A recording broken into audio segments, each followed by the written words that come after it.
जनसंख्या को लेकर देश में बड़ी बहस चल रही है। यूएन की रिपोर्ट में कहा गया कि भारत जल्दी चीन को पीछे छोड़ देगा। मोहन भागवत हैं आरएसएस प्रमुख, उन्होंने कहा है कि जनसंख्या पे सीधे सीधे तो नहीं बोला, लेकिन उन्होंने कहा है कि जानवर और इंसान में फ़र्क है और जानवर बच्चे ज़्यादा पैदा करते हैं। देखिए, वो इस तरह की बातें अगर करते रहेंगे तो कोई भी उनके खिलाफ जाकर 295A का केस बुक करा देगा। तो उनको, मोहन भागवत को, अपनी बात जो वो करेंगे वो जिम्मेदारी से बात करें। वो इंसान, जो औलाद इंसान को होती है, उसको जानवरों से मिला दे रहे हैं, ये क्या बात है।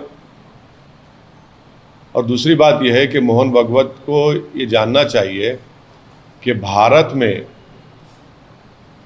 वो जाकर मालूम कराएं कि कितने फर्टिलिटी के क्लिनिक्स खुल चुके हैं, कितने माँ बाप परेशान हैं जिनको औलाद नहीं हो रही है, जिनको बेटा या बेटी नहीं हो रही है। और भारत सरकार को तो एक कानून बनाना पड़ा उसके ऊपर, सरोगेसी के ऊपर। मोहन भागवत साहब ये क्यों नहीं बोलते कि यही मोदी सरकार ने जो बच्चों का दूध होता है उसको कमर्शियलाइज कर दिया मोदी सरकार ने। इस पर नहीं बोलेंगे कुछ वो। ये भारत का कल्चर है कि एक माँ के दूध को लेकर बेचा जाए। और फिर वो इस मुद्दे पर एक और बात मोहन भागवत साहब को, जो जानते हैं मगर अपनी आंखें और दिमाग पर पर्दा डाल देते हैं। क्या ये बात सच नहीं है मोहन भागवत साहब कि भारत का TFR रेट गिरा है? क्या ये बात सच नहीं है आरएसएस के सर संचालक कि मोदी सरकार जिसकी छत्रोछाया में वो रहती है, जिसका पूरा सपोर्ट आप करते हैं, आपका ऑर्गेनाइजेशन करता है, उन्होंने सुप्रीम कोर्ट में जवाब दाखिल किया कि भारत में 2 चाइल्ड नॉर्म की ज़रूरत नहीं है? क्या ये बात सच नहीं है कि अप्रैल 2, 2022 को ये जो सरकार के लिए आपने बड़ी मेहनत की सत्ता में लाने के लिए, उसका हेल्थ मिनिस्टर राज्यसभा में खड़े होकर एक प्राइवेट नंबर्स बिल के जवाब में, जो बीजेपी के और एक आरएसएस के एक्स आइडियोलॉग ने बिल लेकर आया था, उसके जवाब में कहा कि भारत में इस तरह के कानून की ज़रूरत नहीं है। आप पॉपुलेशन से इम्बैलेंस कहाँ देख रहे हैं? आपको तो ये देखना चाहिए कि जो भारत की जो डेमोग्राफिक डिविडेंड है, उसके लिए आपकी ऑर्गेनाइजेशन ने, जिस पार्टी को आपने सत्ता में लाया, उसने क्या किया 8 साल में?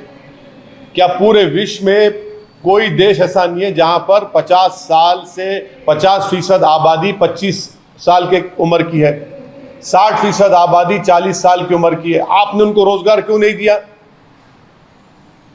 8% बेरोजगारी हो चुकी है भारत में। पूरे विश्व में सबसे ज्यादा बेरोजगार युवा अगर है तो भारत में। इस पर बात करिए ना मोहन भागवत साहब। जिस पार्टी को आपने सत्ता में लेकर लाए हैं, 8 साल से 60 लाख नौकरियां केंद्र सरकार में, और आज प्रधानमंत्री कहते हैं कि 2 साल में 10 लाख देंगे। भाई वो क्यों नहीं देंगे पूरे 60 लाख? आप पॉपुलेशन के बारे में बार बार आप बात करके एक समुदाय के खिलाफ नफरत आप पैदा करते हैं। लेकिन सर, आप पॉपुलेशन रेगुलेशन को क्यों अपोज कर रहे हैं? ये तो हम चाइना को भी पीछे छोड़ क्या पॉपुलेशन की वजह से मोदी सरकार चीन, जो 1000 स्क्वायर किलोमीटर की भारत की जमीन पर कब्जा करके बैठा है पिछले 2 साल से, पॉपुलेशन की वजह से नहीं हटा पा रही उनको? क्या पॉपुलेशन की वजह से भारत के प्रधानमंत्री चीन का नाम लेने से डरते हैं? आप लोग इस बात को समझिए, जो गलती चीन ने की वो भारत को नहीं करनी चाहिए। आप लोग बार बार चीन क्यों, पॉपुलेशन आगे बढ़ जाएगा तो कभी जाकर हैदराबाद हो, दिल्ली हो, मुंबई हो, पुणे हो, जाकर फर्टिलिटी सेंटर्स में पूछिए उन माँ बाप से, पूछिए कि किस तरह तड़प रहे हैं वो लोग औलाद के लिए। पूछिए कभी जाकर, आप उस पर भी स्टोरी करिए। सर, क्या भारत सरकार अगर 2 बच्चों का कानून लेके आती है तो आप उसको समर्थन? मैं बिल्कुल समर्थन नहीं करूंगा, क्योंकि ये भारत के हित में नहीं होगा। और खुद मोदी सरकार जो ये बात कह चुकी है ना, सुप्रीम कोर्ट में आपने एफिडेविट दिया, पार्लियामेंट में आपके हेल्थ मिनिस्टर ने कह दिया, अब आप हेडलाइन चलाएंगे ओवैसी ने ये कहा है। आपको ये हेडलाइन चलानी चाहिए कि ओवैसी ने वो बात कही है जो मोदी सरकार ने पार्लियामेंट में कही और सुप्रीम कोर्ट में एफिडेविट दाखिल किया था इस बारे में, जो सही था वो एफिडेविट। खुद ब खुद भारत का पॉपुलेशन TFR रेट डिक्लाइन हो रहा है। 2030 तक भारत का पॉपुलेशन स्टेबलाइज हो जाएगा, मगर जितनी चीख पुकार, जितनी पेट में और सर में दर्द जो हो रहा है उन लोगों को, अरे जरा तो शर्म रखो। जो डेमोग्राफिक डिविडेंड भारत में है, हमारे भारत की 50% आबादी 25 साल के कम उम्र के युवाओं की है, कुछ तो करो उनके लिए। मोदी सरकार ने क्या किया बताओ? 60% आबादी 40 साल से कम उम्र की, आपने क्या किया 8 साल में बताओ? इस पर डिबेट होनी चाहिए। बेरोजगारी इस मुल्क का सबसे बड़ा बर्निंग मसला है। अब रहा सवाल, मोहन भागवत साहब ने यह भी कह दिया कन्वर्जन। क्या कन्वर्जन से भारत को क्या ताल्लुक? मोहन भागवत साहब बताइए, मोहन भागवत साहब के क्या भारत का कोई रिलीजन है? भारत का कोई रिलीजन नहीं है। भारत सब रिलीजन को मानता है, भारत की खूबसूरती है। भारत का कोई रिलीजन है क्या? आप चाहते हैं कि भारत का एक रिलीजन हो जाए, RSS चाहती कि भारत का एक रिलीजन हो, एक कल्चर हो, एक जबान हो। ये नहीं हो सकता। इसलिए नहीं हो सकता क्योंकि भारत एक मल्टी कल्चरल मुल्क रहा है और रहेगा। क्या आप साउथ की तहजीब को नॉर्थ में फोर्सबली इंप्लीमेंट कर सकते? नहीं कर सकते। क्या आप एक रिलीजन को इंप्लीमेंट कर सकते? नहीं कर सकते। भारत की खूबसूरती है। अरे भाई, आप इतना डर क्यों रहे कन्वर्जन से? मुझे समझ में नहीं आ रहा मोहन भागवत साहब। डरने की बात क्या है? कन्वर्जन तो एक इंसान का चॉइस है ना। चॉइस तो भारत के संविधान में फंडामेंटल राइट है। पुट्टू स्वामी जजमेंट के बाद मोहन भागवत साहब, चॉइस एक फंडामेंटल राइट बन चुका है। कोई मजहब चेंज करेगा, उससे तकलीफ क्या, आपको क्या हो रही है?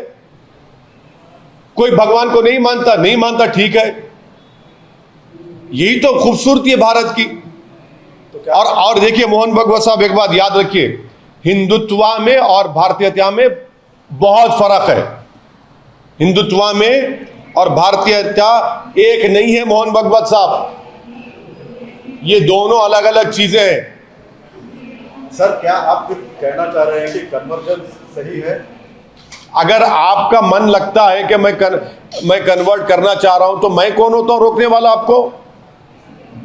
मैं कौन होता हूं रोकने वाला आपको? कन्वर्जन जबरदस्ती पे होते हैं। देखिए सुप्रीम कोर्ट के जजमेंट्स है, किसी कन्वर्जन छोड़िए, किसी पे भी जबरदस्ती नहीं कर सकते आप। भाई, आप तो नाम पूछकर मारते हैं, वो जबरदस्ती नहीं है। गोश्त रखने के शुबे में आप वीडियो बनाकर मारते हैं, वो क्या है फिर? अगर कोई कन्वर्ट होना चाहता है, जैसा कि एक वो एक्स उत्तर प्रदेश के वक्फ बोर्ड चेयरमैन थे, वो कन्वर्ट हो गए, उस पर मोहन भागवत बोलो, उस पर बोलिए। अरे उस पर बोलेंगे नहीं? हाँ, वहां मर्जी आ गई, वहां मर्जी आ गई। प्यारे, क्या बात है, वाह वाह।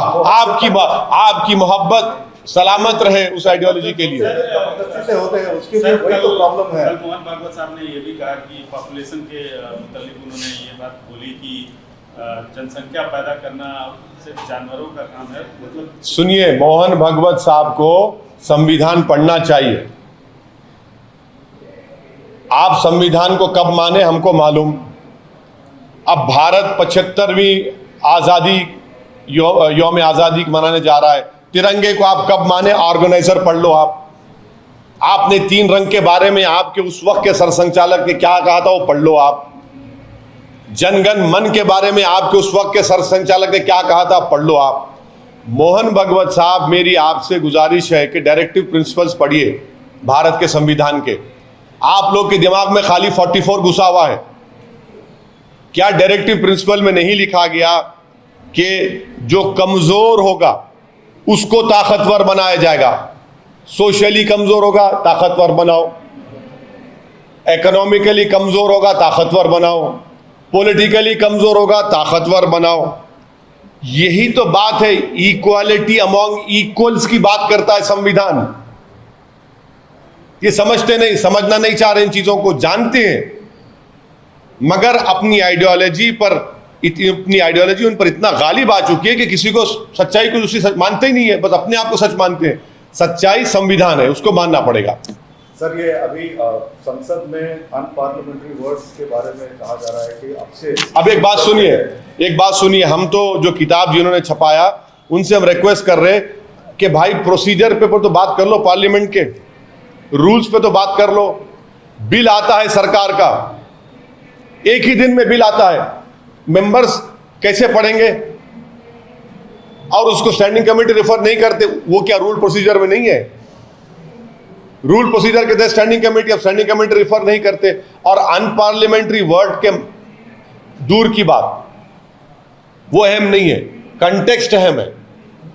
कंटेक्स्ट, जो कंटेक्स्ट होगा अहम है।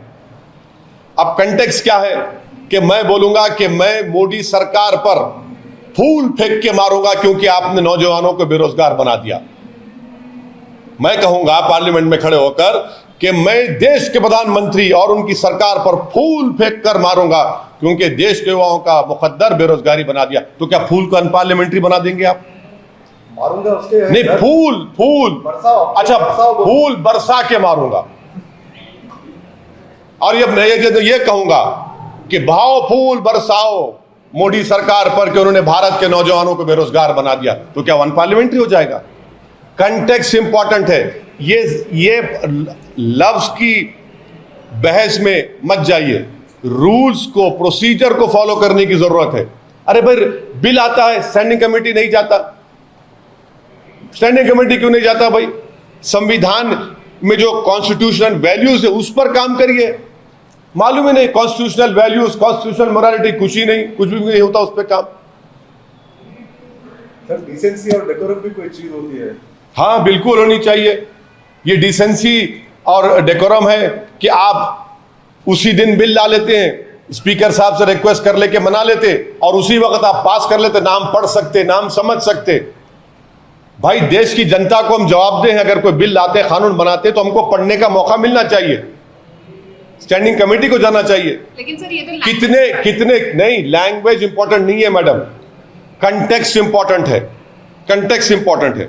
पार्लियामेंट सेशन तो लैंग्वेज आपके हिसाब से पार्लियामेंट में किसी भी तरह से बात कर पार्लियामेंट्री वर्ड्स का यूज नहीं, अनपार्लियामेंट्री, देखिए आज के जमाने में होता क्या है कि कोई अनपार्लियामेंट्री वर्ड बोल दिया और माशाल्लाह से ANI उसको लाइव टेलीकास्ट कर दिया, जैसा कि हमारा करते हैं, रिपब्लिक करती है, ABP करता है, हमारे ZTV प्रसाद साहब करते हैं। आप लोग माशाल्लाह हमारे बहुत करीबी दोस्त हैं।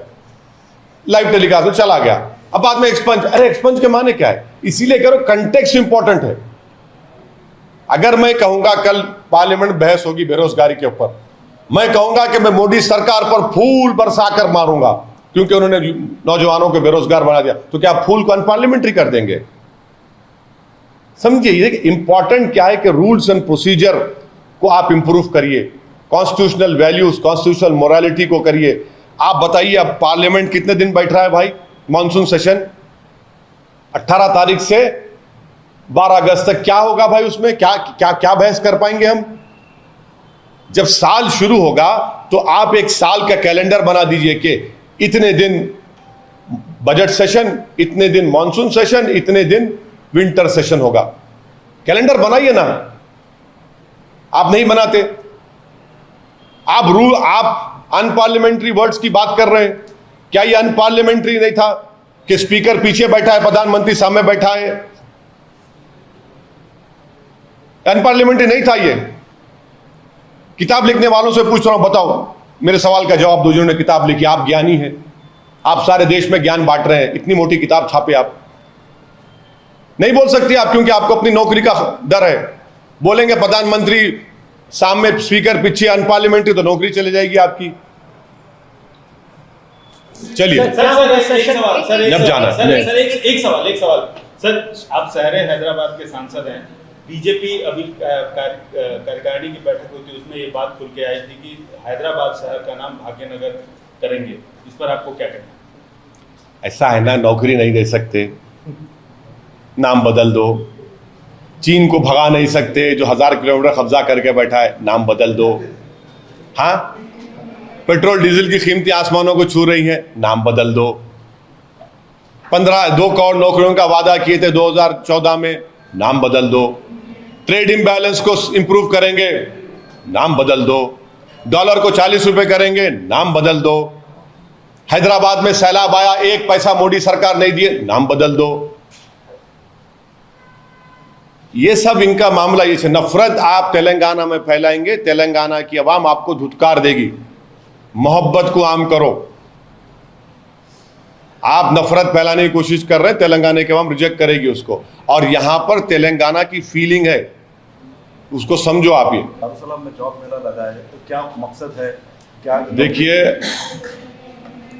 जैसा कि मैंने अभी आपसे कहा है कि भारत में, तेलंगाना में बेरोजगारी एक बहुत बड़ा बर्निंग मसला है। और अगर हम युवाओं को सही राह नहीं दिखाएंगे, उनकी उस उम्र के हिस्से में उनको कंस्ट्रक्टिव और तामीराती काम की तरफ उनको लेकर नहीं जाएंगे, तो सोसाइटी में इंस्टेबिलिटी पैदा हो सकती है।